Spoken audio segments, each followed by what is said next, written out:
بسم الله الرحمن الرحیم. السلام علیکم. امید دی چې تاسو به روغ جوړ او خوشحاله. زه یو ځل بیا د خپلو شعرونو سره حاضر شوم، خو د شعر نه مخکې یو دوه خبرې کول غواړم.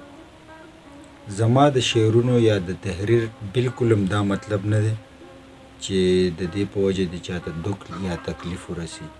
زما د دې تحریر بس صرف دا مطلب دی چې که چانه کوم ځکې خطی او د هغه خپلې خطا ته خیال شي او د الله په لار روان شي، ځکه چې موږ ټول مسلمانان یادېږو او مسلمانانو له پکار دی چې څوک په کوم څه باندې یادېږي پکار دی چې همغه کار وکړي، نو ډېره مزه هم ورسره وکړي. موږ مسلمانان یادېږو او پکار دی چې موږ د الله په لاره او د مسلمانۍ په لار لاړ شو.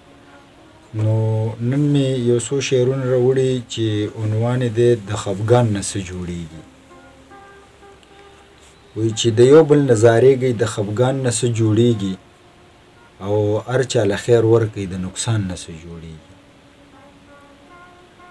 اوکه که څه ښه کوې باد کې به بیا څه کوې، اوکه که څه ښه کوې باد کې به بیا څه کوې، وروسته چې پیمانه شي ارمان نه څه جوړېږي، او یو بل نه زارېږئ د خفګان نه څه جوړېږي. وایي چې عمل د لارې مل دی نو په سمه لار روان شه، چې عمل د لارې مل دی نو په سمه لار روان شه، بیا وګوره انسان نه چې د ځان نه څه جوړېږي، او یو بل نه زارېږي د خفګان نه څه جوړېږي. وایي سوچ او فکر دواړه د الله په لاره وقف کړه، سوچ او فکر دواړه د الله په لار کې وقف کا، نو پاسه یا الله که یا قربان نه څه جوړېږي، یو بل نه زارېږي د خفګان نه څه جوړېږي.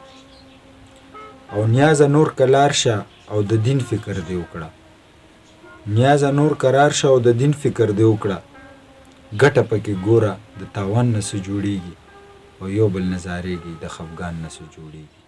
والسلام.